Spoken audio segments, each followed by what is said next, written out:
Hey, it's Kevin DeWitt and welcome back to the Recording in a Home Music Studio course. In this video, we're going to talk about making the connections.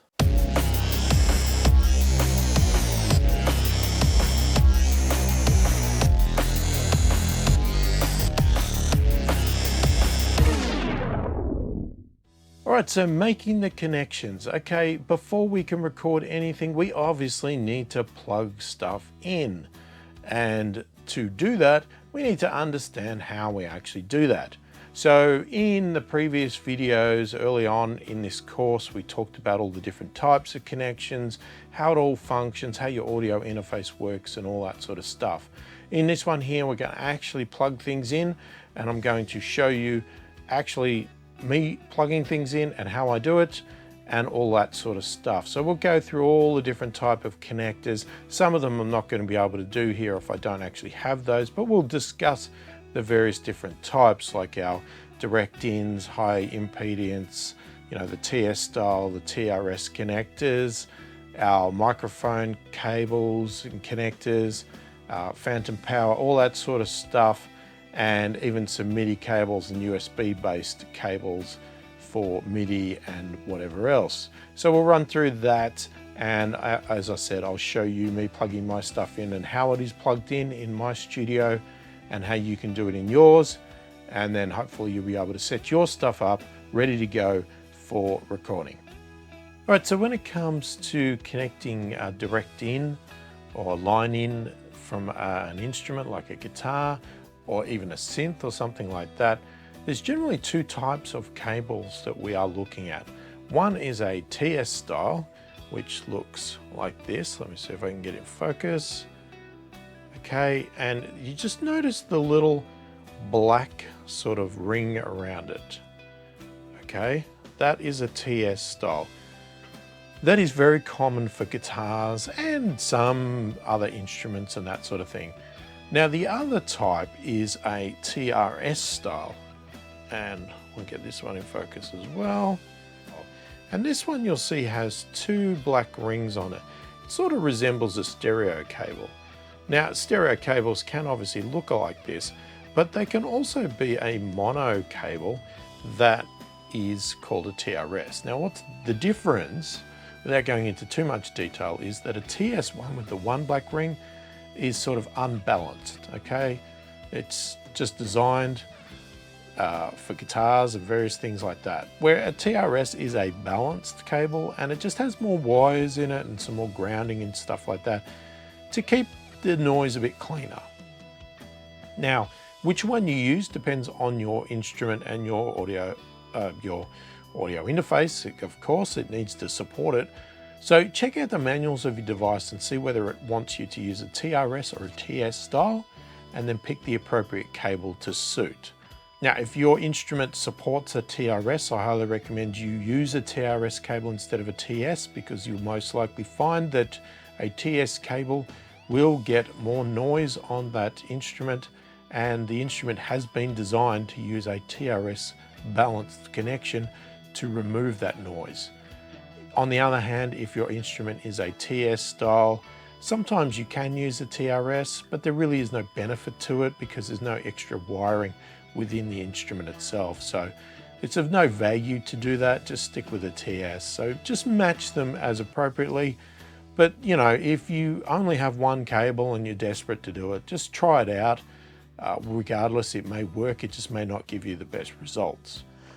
Okay, so when we're talking about making a direct in connection or a high Z, high impedance type connection, we're talking about taking our standard sort of guitar cable here and pretty much plugging this in to our guitar. So we take one end of our cable and we plug it straight into the input or output of our guitar, right?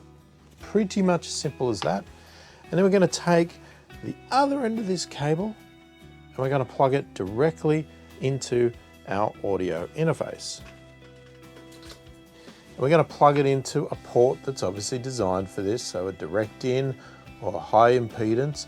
With a guitar, it's more than likely going to be a high impedance, but it may be a switchable thing or it may be automatic. It all depends on your setup. So we're going to do that, and that's as simple as it needs to be. So once we plug our cable in, the first thing we want to do is check our audio interface is set up correctly and has accepted the connection. Now, for instance here, if we assume that we have plugged our guitar cable into input 2 here, this DI, and whether that be on the front or the back, depending on how you want to set it up. Now, this port is a multi-purpose in my case. So when it's on the, if you plug it in on the back, you can plug it in with an XLR cable, which comes up as a microphone, and you can see that there, it says mic. Now, if I plug a TS style cable into the front port, it's the same port just presented on the front, and as soon as you do that, it automatically switches over. Now, your interface may do the same thing or it may not. But what you want to do is just be 100% sure that it is set up correctly. So, with the cable plugged in, if it doesn't automatically switch, you want to basically click and make sure that it is set to line or high impedance. Okay, so for this case here, I can switch it between mic and line. And that's when it comes to the back port. So if I put an XLR cable in, which is a mic, I can have it set to mic. If I plug in an external instrument or something that's not, say, a guitar, not something that's high impedance, then I would want to switch that to line to get the sound. Now, if I plug a cable in the front, as I said, it automatically converts to a high impedance connection. So you can see there that as soon as I plugged in a cable into that front port there, it has come up as high Z, which is high impedance. So it believes that there is a guitar or something that requires this high impedance connection to be plugged into there. And I cannot overrule this, okay? I can't click on it, I can't do anything. It is stuck to that. The only way to get rid of that is to unplug the cable. So just keep that in mind, because what it also means that if you have an interface that is similar to mine, where you have ports on the front and the back of the unit, then they might be multi-purpose. So like for instance, right, in my Apollo here, I have 2 plugs on the front. And these relate to this input 1 and 2. Now these are also presented on the back as XLR connections. So that means that I can have a mic cable plugged in, as I do right here. You can see me speaking, the meter's moving. And I could have the same here. And again, I do have a mic cable plugged in here. So if I have it set to mic, it will automatically work.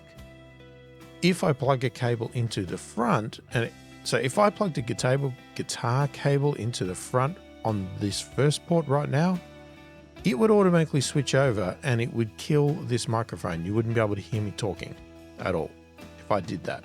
So I'm not going to do that. But alternatively, I can also set it to a line if I don't want it to be a mic as well. So you just need to keep that in mind when you have these multi-purpose connections, that you have it set to the right one. And also if you are trying to get a microphone connection to work on the back and you just can't get it working, check this setting, because if it says high impedance, it means you have a cable plugged into the same port on the front and you need to disconnect that cable because it's the same port. They do that sometimes where the same port is presented on the front and the back. They're not independent ports. You might think that you have an audio interface that has, say, 4 inputs, but it may not be. It may be 2 inputs and all they've done is make them appear on the front and the back as different connection types. Now, once we do have our device or instrument, whatever it is, connected up, we more than likely would want to unmute it, and we want to set our gain control. Now, I can do it via the software here. I can adjust this control to set my gain. And what I would be looking for is, for instance, have a look at my microphone somewhere around here, around the 9. I could go a little bit higher, I don't really want to be hitting anywhere up at this 0 where we're going to get a red line appear. I don't want to clip. And with the amount of noise and that is presented in audio interfaces these days, you don't need to go that hot, right? This is a respectable level, really. You know, as I said, I could go a little bit hotter if I wanted to, but I don't need to. So we set our gain control by this on our audio interface. Now, again, these same controls can be presented on the front of the unit as an actual knob. So, you know, feel free to physically turn the control, or you can do it through the software here. But again, this all depends on your audio interface. They all work differently. So once you have this set correctly and you are seeing your meter move like I am here, and you're comfortable with your gain level and everything else, then it is over to your recording software. And in here, we then are going to add an audio track. So with our audio interface here, we are talking about my direct in here because that's where I plugged it in. And it's going to be called DI. And again, in your audio interface and your software can be called anything you like. It just needs to obviously match the input that you have plugged your guitar or whatever other instrument in. In most cases, if you plug in a single cable, TS style, like for a guitar, it is going to be mono. So I'm going to set my track to mono, and then I can set my output to wherever I like. I may have a bus for a guitar, or just put it to the stereo out, give it a name, and add the track. Right, and then we have our standard functions that we have, mute, solo, and various things here. If we want to hear and monitor through our recording software, then we can turn on this monitor button. As soon as we want to record, we have to record enable the track. Once we have it record enable, we also need to then click on record, which will start the record process, and it record any tracks that you have record enable turned on. So you could record one track or you could record multiple tracks. You just need to turn on the record enable on each of them. Now we can also set our gain levels within the recording software here. So for instance, I could turn this gain control up or down as well. So if we found that in our audio interface, our gain setting is correct and we're happy with it, the way it appears on the meters, but maybe for some reason, there's a bit of a discrepancy between the meters in the audio interface and the recording software, and maybe it's coming into your recording software a little bit too hot or a little bit too low, you again can, make an adjustment within your recording software and do your gain setting there. So I could boost it or I could cut it and have a look at the meter and get it sitting in a nice good spot somewhere between, say 12 or 6 at the most sort of thing, not up to 0 again. We do not want to be clipping, and just get it moving around in this nice spot here. And that's pretty much it. That's how we're going to connect up our instrument into this audio interface. Okay, so with our microphone, when we're connecting it up, you'll see on the back of the microphone, again, let's see if we can get it in focus. We just have this 3-pin style socket there. That's on the back of the microphone, or depending on the microphone you get, it may be on the bottom or anywhere else, just depends. And you're gonna have an XLR cable, which is obviously got to match. Right, and pretty simple. This is hard to keep in focus, so sorry if it doesn't stay in focus. But we just want to obviously plug the cable in to the microphone. Now you'll also find that most of these are sort of locking, and they have this little button here or something like that for you to remove it. If you try to pull, it won't come out. You need to press the button, and then we'll remove. Now it still usually is a bit tight, but you'll hear it click in as well when you plug it in. And that's all you need to do to plug a microphone in. Obviously we need to plug the other end into our audio interface, but once we've done that, we've got our microphone connected up and ready to go. So once we have our microphone cable plugged in, the process for setting this up is pretty much identical to our other instruments with our high impedance or direct in, except for the setting itself.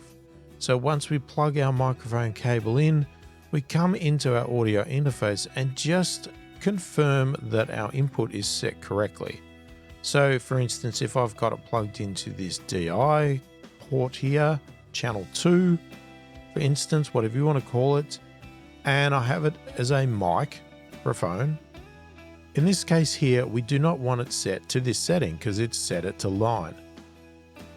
Now, if I also had a cable plugged into the front of this audio interface, it would convert it to a high impedance and assume that it had a guitar plugged directly in, or a bass guitar, whatever. If that shows up as a high Z, we don't want that either. What we want to do is make sure that we have it set to mic. Okay, now once we have it set to mic, that would assume that we are good to go. So then we're going to be talking into our microphone or playing the instrument in front of it or singing, whatever we're going to do. We're going to adjust our gain control, right? Exactly the same process as with the direct in. Set our gain control to get our levels right. Very similar to what I've got here on my microphone in channel 1 here. Right, not much difference there. We're going to set that level control there. Now, if we have a microphone that requires 48 volt or phantom power, we need to turn that on with this setting. Now, I'm turning these all on in software and adjusting the gain in software. I'm assuming that most of your audio interfaces will probably have these controls also on the front panel or on the top or wherever they need to be. So it might be a matter of pressing a button to turn on 48 volt phantom power. It might be a knob or a dial or something that you just turn to set your gain levels. Okay, so you can do it in the software if it comes with software, or you can do it on the unit itself. Totally your choice.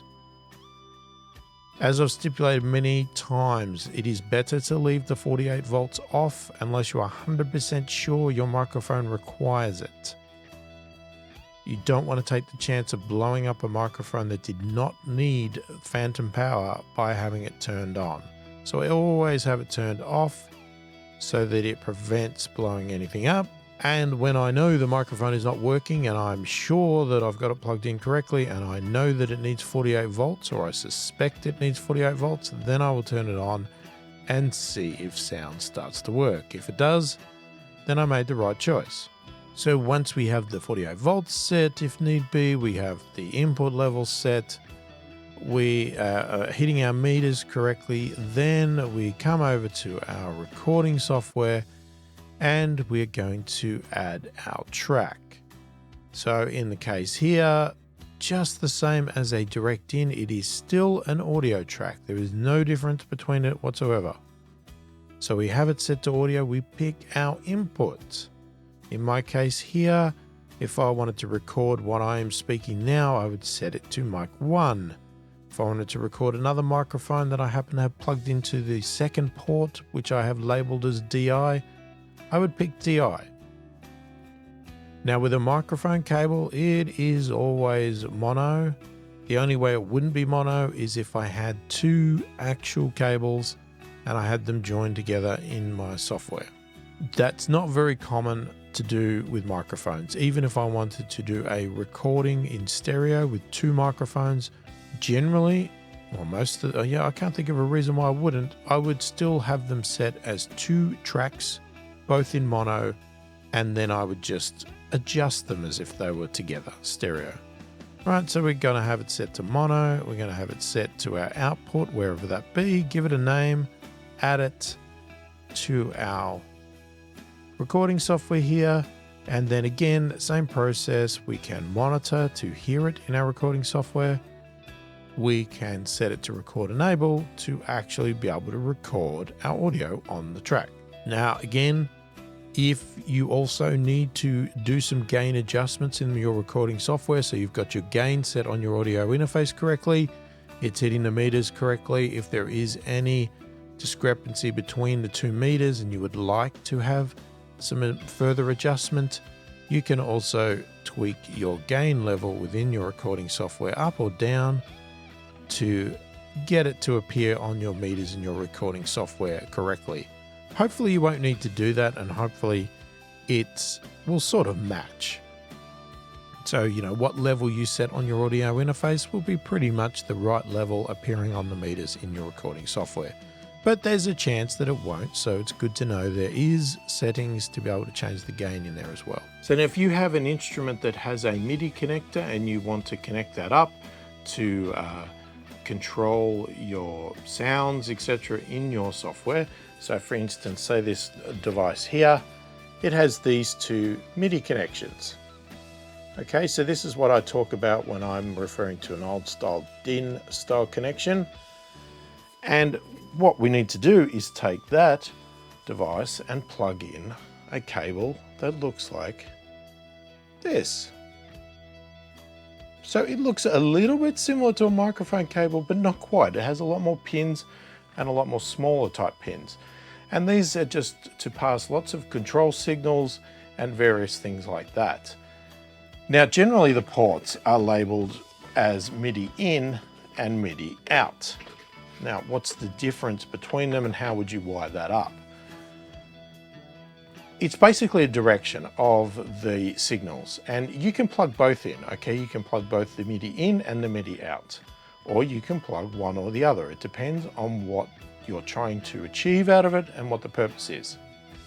So for instance, if you have a device like a drum pad or a MIDI keyboard and has that old style connector, you could simply get away with plugging the MIDI out connection from the instrument itself, and then you plug the other end of it into the MIDI in, right? So you always want to do opposites, in to out, out to in, okay? Always, never out to out and in to in, that doesn't work. So we want to take it out of our controller, our keyboard controller, our drum pad controller, and we want to take it in to our audio interface. So that when we hit the keyboard or the drum pad or something like that, it's going to send a message out the port, down the cable, into the audio interface to tell the software to do something, to make a sound, change a patch, whatever it is.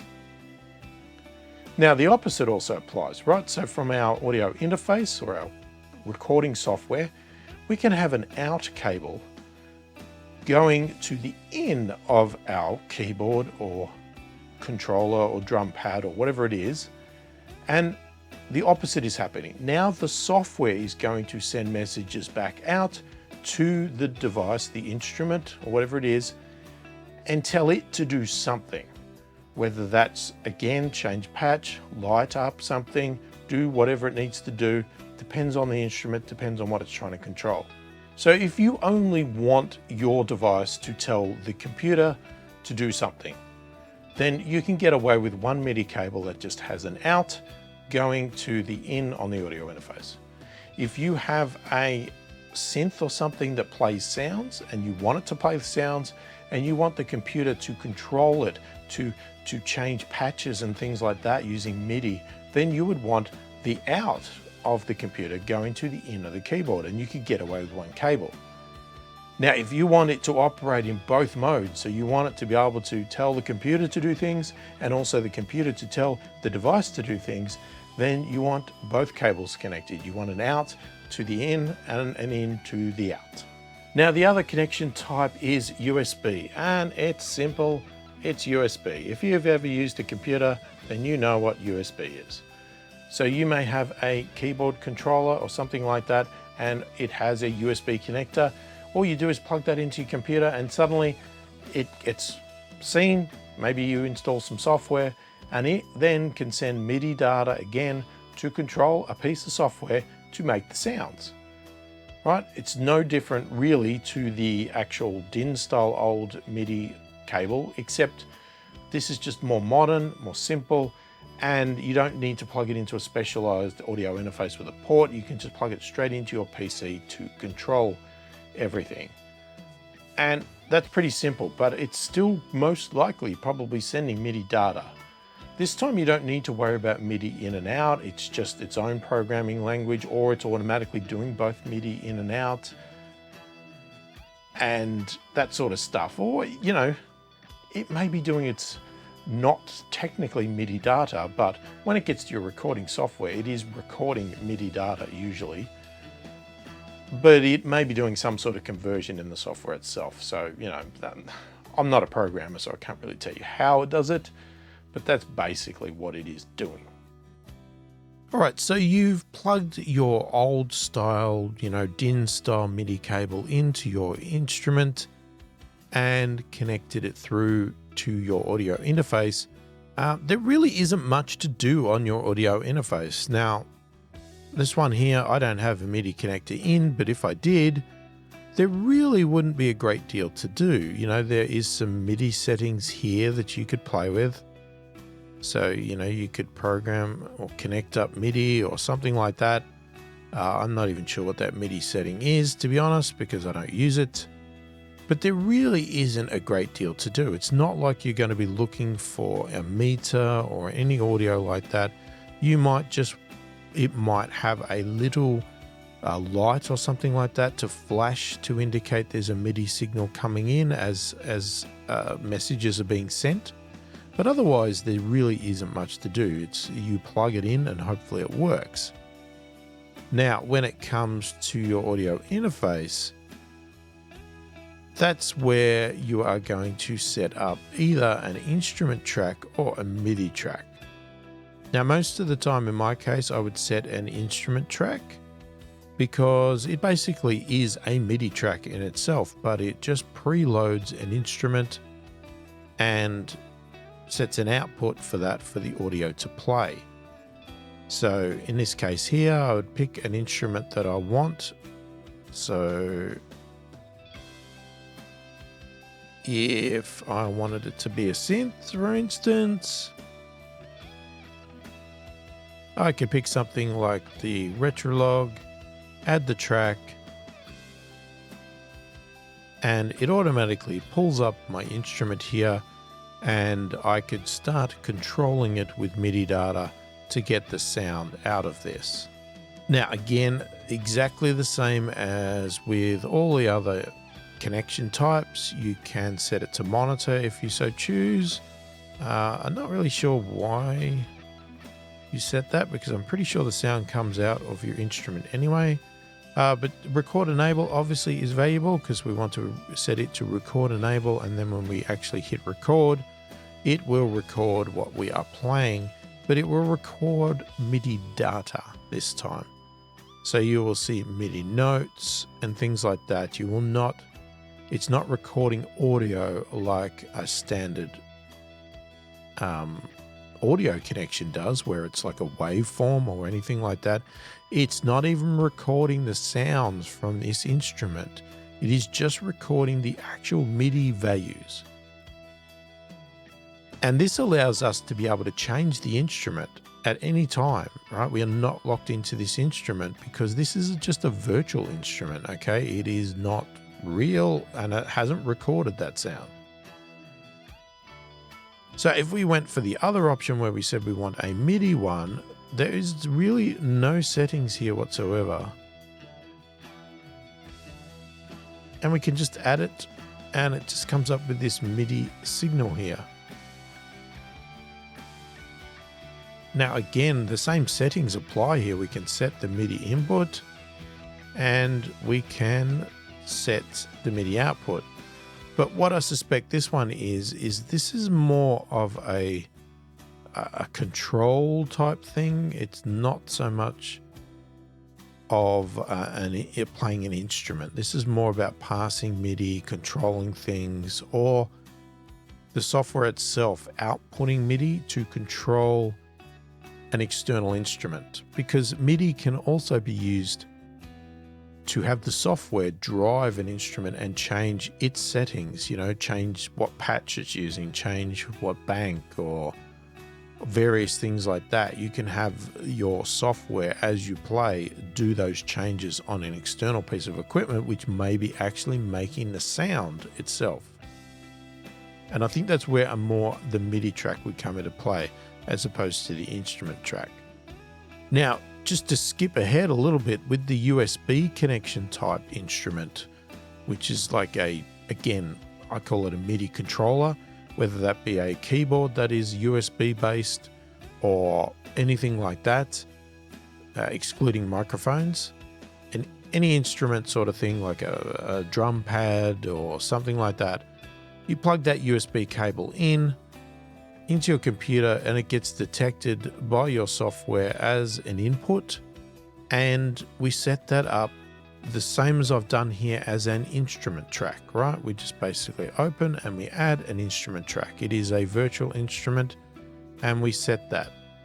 We can then see our input over here, and you'll see the Seaboard Rise here is a USB based keyboard. So we can select that as our input.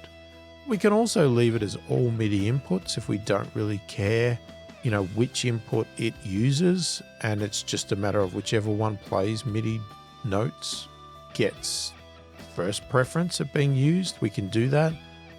The only reason you wouldn't possibly use this setting is if you are recording multiple instruments at the same time that are driven by multiple MIDI controllers. So if you have a band and one person's playing a USB style drum pad and somebody else is playing a MIDI or USB style keyboard, you would then want to set the tracks to the actual appropriate device as opposed to all MIDI inputs, because all MIDI inputs means that the drum pad and the keyboard are going to make sounds on this one track, which is really going to sound horrible. Now, one thing I like to do that a lot of people sort of skip over is, even if I am loading up a virtual instrument, I still consider gain staging in this regard, and I will look at my meter here, play some notes, and I will adjust the volume up or down of this instrument to get the appropriate level on my meters. I find that a lot of virtual instruments are extremely loud, way too loud, sitting right up in the red if not clipping.